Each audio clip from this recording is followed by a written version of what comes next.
Vamos a abrir el segmento Mates y Noticias, Silvi. Exactamente, bueno, y vamos a hablar de este tema, del tema del dengue, por eso tenemos un invitado muy especial que nos va a brindar más información y mucho más conocimientos acerca del tema que se viene, ¿no? Que es el cuidado de todo lo que es la proliferación de los mosquitos. Le vamos a saludar a Adrián Díaz, quien es docente de la Facultad de Ciencias Médicas, investigador del CONICET y del Instituto Banera. ¿Cómo estás? ¿Qué tal? Buen día. ¿Cómo le va? están? ¿Todo bien? Bueno, bienvenido. ¿Está para cebarte unos mates o no? Dale, Dale. sí, de una. Mates te recomiendo, la verdad, yerbita de Alberdi, Adrián. ¿Sí? Yerbita de Alberdi. En este caso es una yerba barbacoa. Bien. Así que Me gusta, fuerte. fuerte, interesante, tiene su cuerpo, la verdad, y su sabor especial. Bueno, sí está, muy bien, ¿eh? Así que comenzar la mañana con una yerba bien fuerte. Yerbita de Alberdi, @yerbita de Alberdi, lo buscas en Instagram, es almacén ambulante. ¿Esto qué significa? Que va por las ferias agroecológicas, por ejemplo. Ah, está bueno. La de Alberdi y la de Ciudad Universitaria, y al mismo tiempo también puede ir a tu casa, vos podés coordinar con la persona para ver cómo hacen la entrega. @yerbita de Alberdi. Adrián, arrancamos con el tema de dengue, volvió con todo, ¿eh? Contame. Sí, parece que sí. Hay que estar, Vamos a ver. el tema de conversación, donde vas todo el mundo te dice, Sí. che, hay que ver el tema de vuelta del repelente. Los repelentes y esas cosas también. que volver Repelente, a la base. descacharrado. Volvamos a la base de todo, ¿no? Sí. Desmalezar sobre todo también en los Eso, las claves para la prevención. Se habla del desmalezamiento, como decía Silvi. ¿Qué más hay que hacer para prevenir el dengue?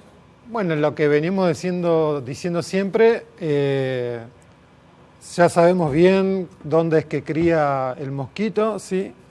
Siempre, principalmente, criaderos artificiales, en zonas urbanas y zonas periurbanas, que cuando está ese criadero, saber que los huevos quedan adheridos a la superficie del criadero. Entonces que si uno tiene que reutilizar ese criadero, no solamente hay que tirar el agua que contiene las larvas, sino que hay que raspar y limpiar las paredes para eliminar los huevos.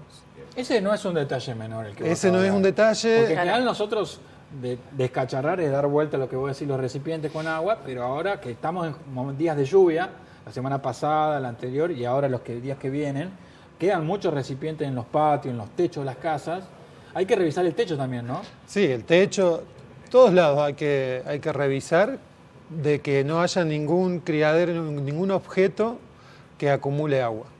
Incluso, o sea, son objetos de distintos tamaños, incluso una tapita de gaseosa que puede llegar a generar un conflicto. Claro. junta agua y puede... ¿Y qué pasa? Estaba pensando cuando te escuchaba hablar, que es algo, por ejemplo, hay muchas personas que tienen esa costumbre, el hecho de tener flores, ¿viste? Las flores en tu casa. ¿Qué pasa con los floreros llenos de agua? ¿Qué hay que hacer con respecto a eso? ¿Hay que cambiar el agua de manera frecuente? ¿Tratar de evitar tener estos floreros en casa? ¿Cómo haces? No, evitar el florero no, porque si para la persona es importante tener flores adentro, no es obligatorio que tengan que privarse de eso. Pero sí ser conscientes de que ese florero es un potencial sitio de cría. Entonces, por lo menos una vez por semana, cambiar el agua y limpiar las paredes por si algún mosquito puso los huevos. O sea, florero una vez por semana. En realidad cualquier recipiente con agua. Cualquier recipiente con agua una vez por semana, quizás en verano cuando la temperatura es mayor, más frecuente, para evitar que se prolifere la producción de larvas. Piletas. ¿Qué onda con las piletas? Se habla mucho de las piletas, por ejemplo, a esta época del año empiezan a llegar televidentes de Crónica Matinal que nos mandan mensajes de que tal vecino tiene la pileta con agua toda sucia, abandonada. Claro, que te ha quedado del invierno. Que ha quedado del invierno abandonada. ¿Eso es un criadero de mosquitos? Es un criadero de mosquitos, pero no es el principal criadero para Aedes aegypti. Ajá. ¿Sí?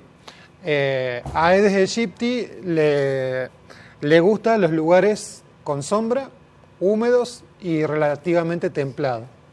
Las piletas las solemos localizar en lugares con mucha irradiación solar, donde tiene mucho sol y además es una superficie grande, Entonces no es un lugar que a Aedes aegypti le guste poner huevos ahí. Sí son otras las especies de mosquitos, como Culex apicinus, Culex quinquefasciatus, que sí crían cuando el agua se dejó de utilizar durante el verano y se empieza a llenar de alga y de materia orgánica, ahí empiezan a invadir otras especies de mosquitos. Bien, y el hecho de los sitios baldíos o aquellos hogares en donde, por ejemplo, no se desmaleza de manera seguida por determinadas cuestiones, ahí sí se produce la aparición de este mosquito de la Aedes aegypti. Bueno, con el tema de los baldíos y de la vegetación alta, digamos, de los yuyos altos, Sí.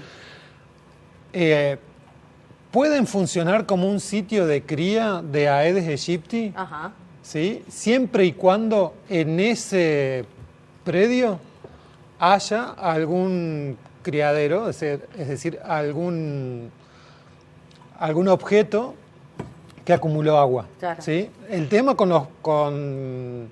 el aegypti no va a criar en un charco de agua que se forme en un terreno baldío. Va a criar si en ese baldío quedó algún... Lo cual es muy común que haya cubiertas. Exactamente, o ese es el tema, botellas. porque los baldíos se usan como basureros, Como digamos. basurero a cielo- Entonces, basurero a cielo abierto. exactamente, esa es la problemática de los baldíos, que se acumulen objetos que acumulen agua y actúen como criadero. ¿Cuál es el problema que la gente lo asocia a los yuyos altos? Es que los mosquitos, cualquier especie de mosquito, tanto macho como hembra, se alimenta de los jugos de las plantas. Claro. Entonces, durante el día se reposan en la vegetación y se van alimentando de los jugos de las plantas. Y después la hembra ocasionalmente que necesita de tomar sangre. Ya, el tema prevención. Vamos, eso es prevención para que no prolifere el mosquito, la Aedes. El descacharreo, el desmalezamiento, el dar vuelta a los cacharros, pero también limpiar los bordes para que no queden ahí los huevos. Sí. Vamos, el mosquito ya está entre nosotros, supongamos. ¿Cómo puedes prevenir? Yo, por ejemplo, en mi casa tengo que darle la razón a mi pareja de que estuvo muy bien la decisión de ponerte las mosquiteras hace años, antes de que Claro. naciera nuestro hijo, ¿no? Y la verdad que hoy, pasados los años, digo, qué buena decisión. Qué buena iniciativa. La aplaudo, muy No bueno. tener mosquitos dentro del hogar es uno de los puntos. ¿Cómo podemos evitar que ingrese el mosquito al hogar? Porque uno se contagia principalmente en el hogar, ¿no? Sí. Se da principalmente ese contagio. Sí, porque la actividad del mosquito está ahí. El mosquito cría en el domicilio y en el peridomicilio. Y Es un está mosquito presente. peridomiciliario, ¿cierto? Sí, y domiciliario, porque está dentro de la casa. ¿Y cómo podés evitar? Además de la tela mosquitera, se habla mucho del repelente, ahora Sí. el verano pasado hubo faltante de stock. Hay que volver de vuelta todo de vuelta, ¿no? Hay que repasar toda esta información. El repelente, cuándo se pone, cuándo se coloca, cada cuánta hora hay que renovarlo. Bueno, el uso del repelente va a ir de la mano de la actividad del mosquito. A diferencia de los otros mosquitos, el Aedes aegypti es un mosquito que está activo durante la mañana y la tarde, la tardecita. ¿Sí? No es a la tarde, a las 3 cuando el sol está fuerte. Y es a la primera mañana. Y es a la primera mañana. Esa dinámica de actividad puede ir variando en función de las temperaturas y de la humedad ambiente que haya. Por ejemplo, durante lo que es otoño y primavera se retrasan, se adelantan un poco esas actividades. Es decir, Bien. durante la mañana se retrasa porque suele estar medio fresco en otoño y a la tarde quizás se adelanta un poco, ¿sí? En verano no, en verano a primeras horas de la mañana ya hay actividad del mosquito y la actividad puede durar desde las 6, 7 de la tarde hasta las 9 de la O sea, la idea tarde. sería ponerse repelente antes de salir de tu casa a Todo la el mañana tiempo. temprano y después a la siesta tarde, digamos. Sí. Sí, y Porque la dura dura, como... ¿Cuánto dura? bueno, eso, dura dependiendo de las actividades que uno tiene. ¿Cada cuánto tiempo te lo tenés que renovar el repelente? Es que eso depende de la actividad que uno tenga. Si una persona bastante sedentaria que no transpira mucho, más o menos cada 3 o 4 horas se Ajá. lo puede Claro, el estar repelente no aplicando. persiste si te metes en una pileta, te metes al río, Persiste, pero se lava un poco. Es Se como lava. el o si te protector. bañas en una ducha. Bueno, claro, ahí sí Y también. si sos una persona que transpira mucho, depende de la actividad, claro, obviamente. Claro. Bueno, la verdad que se viene complicado. Con respecto al tema de la vacunación, Sí. porque esa pregunta se hacen y mucho, ¿no? Aquellos que no tuvieron dengue, pero que tienen algún tipo de dificultades de salud, ¿deben vacunarse o no? Bueno, yo siempre digo, yo no soy médico, soy biólogo. Esas recomendaciones tienen que hablarla con el profesional de salud que los atiende, principalmente las personas mayores de 60 años o que tengan alguna enfermedad, como vos dijiste, que puede ser algún enfermo cardíaco, hipertensión, diabetes, o que estén anticoaguladas. Son personas que representan un riesgo mayor a la exposición de la enfermedad. Entonces siempre es preferible, conociendo la historia del paciente, que esa decisión la tome junto con el médico. Pero vos, como biólogo, ¿recomendás vacunar o no? ¿Recomendás que la gente se vacune? La recomendación está dada y no tiene... No está basada en ningún criterio de edad. Es decir, que cualquier persona tiene acceso, puede vacunarse. De las experiencias que se han visto de la vacunación que se ha empezado este año, tanto los niños como las personas mayores de 60 años han respondido bien a la vacuna, porque eso era una incógnita También. que había de que los datos de las pruebas de fase 2 y fase 3 de la vacuna se habían hecho con personas de hasta 20, 30 años. Entonces había datos fácticos de ese grupo etario. No se sabía qué pasaba con personas mayores de esa edad. Aplicaron algunos modelos y vieron que los modelos protegían, digamos, pero ahora, luego de la experiencia en Brasil, algunas experiencias en Buenos Aires, en Salta y otras provincias de Argentina, se ve que las personas tan mayores de 60 años toleran bien la vacuna y que no hay grandes efectos adversos luego de la colocación de la vacuna. Bien. Te voy a leer una pregunta por WhatsAppero al 351-564-4048. Se vincula a esto, ¿eh? A ver. Es una pregunta de la contadora Melisa González, que nos ve siempre, nos escribe al 351-564-4048. Hola, Silvia Andrés, nos dice por WhatsApp. ¿Saben si ya hay stock de la vacuna del dengue en farmacias para comprarla de manera particular los que no somos grupo de riesgo? Y me parece que No, acá no hay stock. no hay stock. Ese es un tema, que no hay stock. Y al mismo tiempo, si no sos grupo de riesgo o si lo sos, lo que decías vos, Adrián, es fundamental que tengas el visto bueno de tu médico de cabecera, ¿no? Porque es una vacuna que tiene que, si bien es de vacunación libre, está bueno que tengas un ok de tu médico de cabecera. Esa es la recomendación clave. Sí, eso es lo clave, ¿no? Y por supuesto aquellos que hayan tenido dengue, también acudir al médico a ver qué te recomienda hacer tu médico, ¿no? Tenemos otra pregunta de Gaby de Barrio Los Jacarandá. Hola chicos, buen lunes. ¿Dónde se puede reclamar o denunciar por sitios baldíos abandonados? No sirve mucho cuidarnos tanto en casa del dengue si tenés como vecinos basurales en potencia. Sobre todo por esos basurales que ahí son recipientes de agua donde se forma el mosquito que transmite el virus. Bueno, tenés el número de la municipalidad, ¿no es Claro, cierto? sí. Tenés que llamar. En la agenda también lo vamos a El número estar es, expresando. Gaby, el 147. Llamás al 147 de la MUNI y la MUNI tiene que ponerse para desmalezar. Que hay muchos sitios baldíos así, sin desmalizar, un montón. Si vos te pones a recorrer la ciudad, hay bastantes. Por supuesto. Y en esto te quería preguntar, Adrián, ya hablamos de la prevención del mosquito, de la prevención de que te pique el mosquito una vez que ya está el mosquito Aedes, hablamos de la vacuna.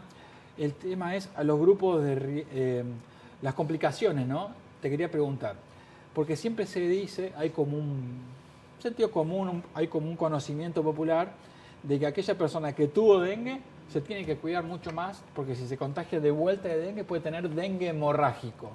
¿Qué hay de cierto en eso y qué es falso en esa expresión que uno siempre dice, si te pica de vuelta, ojo con el dengue hemorrágico?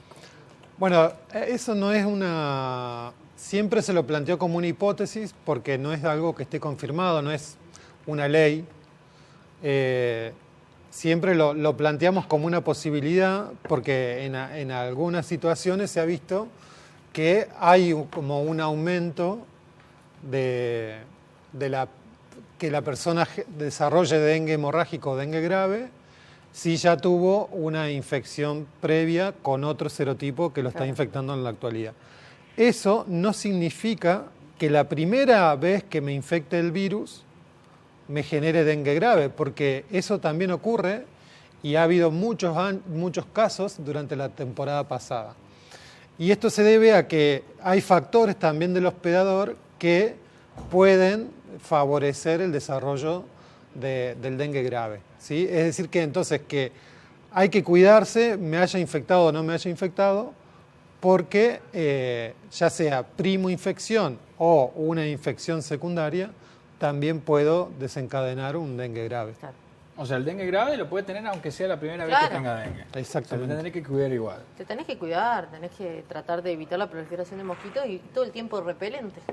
Totalmente. Sí, repelente o esto, ¿no? De las telas mosquiteras, También, sí. eso es algo que la gente por ahí no lo tiene en cuenta, No. pero es algo bastante accesible, económico, y es una sola vez. Lo que pasa es que me parece que la temporada pasada hubo tanta gente que la pasó tan mal en las terapias intensivas por el dengue. Yo tengo un compañero de fútbol que se salvó de casualidad, Silvina, ¿eh? Estuvo 3 o 4 semanas internado En terapia. gravemente en terapia por este dengue popularmente conocido como hemorrágico, porque no para de salir, sale sangre de todos lados, entonces la verdad que es muy feo, la pasas muy mal. Entonces me parece que a veces respondemos por miedo, ¿no? Y Sí. se habla mucho de esto de las mejores campañas de prevención no son las que te generan miedo, pero hay que actuar. Otra pregunta, María Isabel, que nos escribe al 351-564-4048. Bueno, primero nos manda un mensaje que dice UNC para que le compartamos el documento colaborativo de estudiantes y no docentes sobre información real en contra de la desinformación por el conflicto universitario. Y pregunta, buen día, sabemos que no hay vacunas en las farmacias. Lo que no sabemos es por qué no hay vacunas. ¿Alguien nos puede informar? Si es importante la prevención, ya deberíamos vacunarnos, dice María Isabel. ¿Qué se sabe? Es una vacuna japonesa, ¿no es cierto? Sí, el laboratorio que desarrolló la vacuna es Laboratorio Takeda y es un laboratorio japonés, y hay que tener en cuenta, digamos, que es el único laboratorio, es la única vacuna aprobada en el mundo entero. Entonces, la demanda que está teniendo el laboratorio Muchísima. es impresionante. Y América Latina y el sudeste asiático son los sitios con mayor circulación de dengue en el mundo. Entonces, hay países, imagínense, nosotros tenemos al lado, tenemos a Brasil, que la temporada pasada vacunó casi cerca de 4 millones de personas. Entonces, es como no da abasto, porque también la vacuna se aprobó recién el año pasado. Claro.